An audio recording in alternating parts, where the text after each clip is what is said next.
Hey guys, what's up? Today's topic is Batman Arkham City. I bought it for PS3 because I played the first one on PS3. I'm usually an Xbox person, but whatever. So I just finished it, and I have mixed reviews about it. I really want to know why, in perspective of being Game Informer, did it get a 10? I would give it a 10 if it was the first one in the series. But you know what? The first one got a 10, and this one got a 10. But really, in the layman's terms, this is a sequel. This isn't supposed to copy the first one. There's nothing really new in this one. I was very disappointed in that. But, copying off the first one isn't a bad thing. It's just the kind of too much of the same thing is the problem. But let's get down to the good things on it. Graphics were definitely stunning. They're not blow your mind though. They're not going to be the best fucking thing you've ever seen. On this version, for some reason, I can't say the PS3 version. I guess in my eyes, it seemed a little scratchy around the edges, especially on the menus and things like that. I'm not going to sit here and really complain about it. Other than that, it's a pretty sharp looking game. It really uses the comic appeal with the realism. So I'm definitely down for that. Enemy list, I'm going to try this with no spoilers at all, just in case you're wanting to play the game. So enemy list is pretty solid. You're definitely seeing Batman characters that you haven't seen in a while or ever seen really out in the media world, which is definitely pretty cool. As storyline goes, it's alright. It's okay. I mean, the story really could have strayed away from Joker.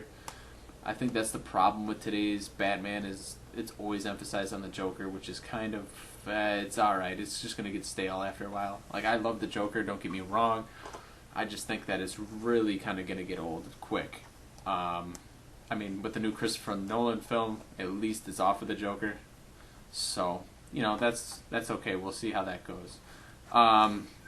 So, the story, it wasn't too solid, but it was alright. As the characters progress in the game, well, I should say villains, the way that they kind of tie into each other does not really fit, which kind of sucks. They don't really interact in the way that they should. Like I said, I don't want to really do this with spoilers. One might mention the other, but they never really interact with each other at all throughout the game, except for one instance. The Catwoman stages, they weren't needed, but it was a cool add-on. I liked using her for the battling scenes, but it really, really wasn't necessary at all. I don't know what they were kind of doing on that. I thought it was stupid that they made it a downloadable add-on if you didn't actually get the game with it.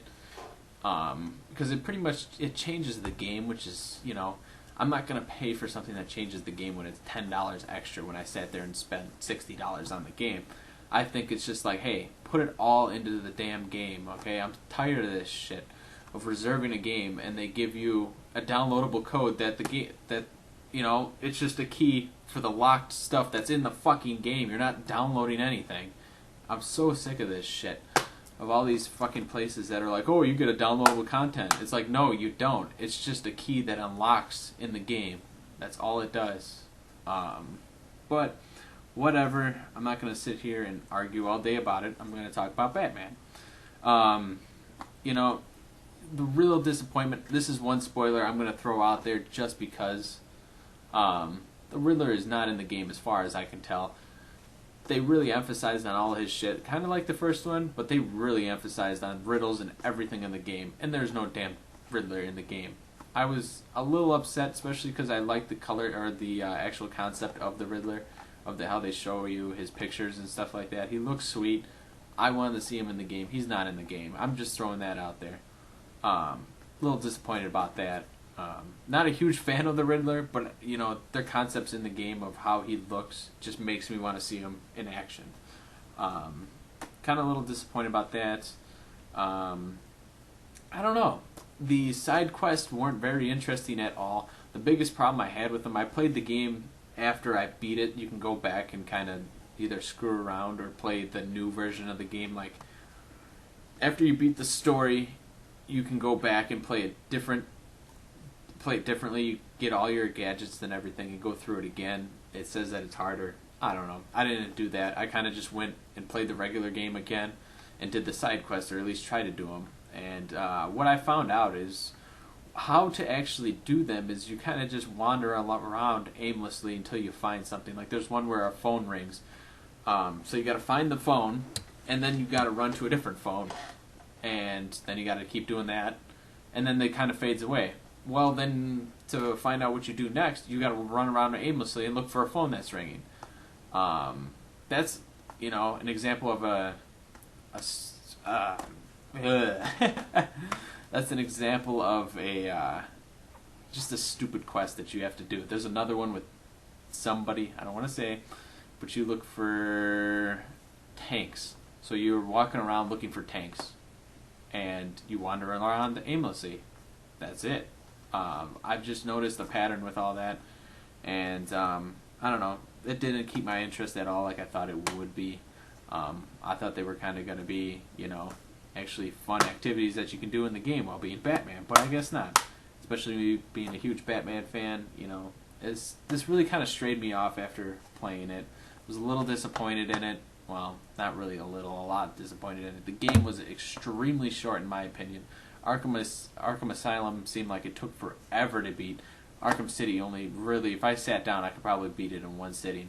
I say anywhere from 7 to 10 hours. It really feels like 7 hours just because I'm wandering around aimlessly in this game. They do not tell you jack shit in the game. I mean, half the time you fight your way to the boss, and then it's just kind of like, okay, well, go back to the city. Well, you got to sit there and try and remember all these twists and turns in this whole building to try and get your way out, and I kept getting lost. That's just me. I was just getting frustrated with that. That's why I tack on the couple extra hours to the 8 hours, or 7 hours, I should say. That got very frustrating very quickly. People say the lack of online mode. There is no really online mode. The only thing, because it says PlayStation Network up in the top. The only reason why they put that up there is just downloadable content, even though it's not really. But I say, if you're going to make a single-player game, don't add online. You're just going to wreck it because they're going to spend more time on the online than you will on the single-player. Yeah, that makes the game's replay value go up when you have a multiplayer, but you know what? I'd rather play a solid game than have a shit game and a good multiplayer. I really kind of like stories, unlike some people nowadays that just want to wander around aimlessly and killing people. This was an okay game. I'm not going to try and be too harsh with it. I'll give it about a 7 out of 10. They really tried. They really wanted to try in the game, but I really don't think it worked its way up to everybody's hopes.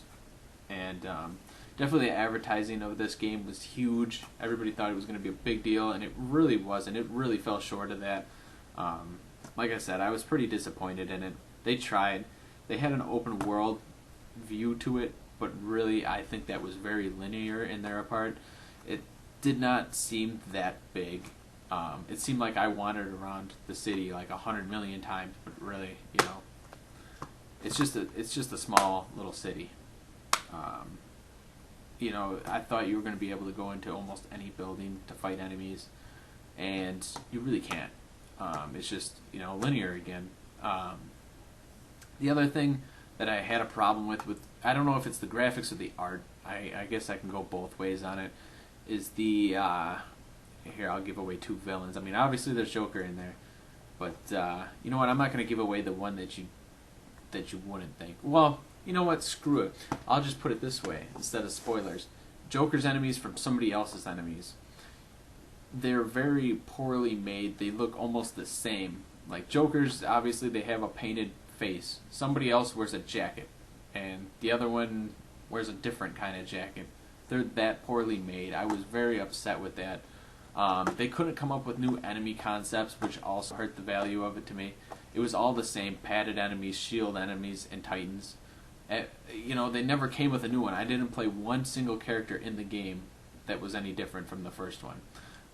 As bosses go, It was very let down what the last boss was, because I wasn't expecting it, and I didn't think it was the end of the game.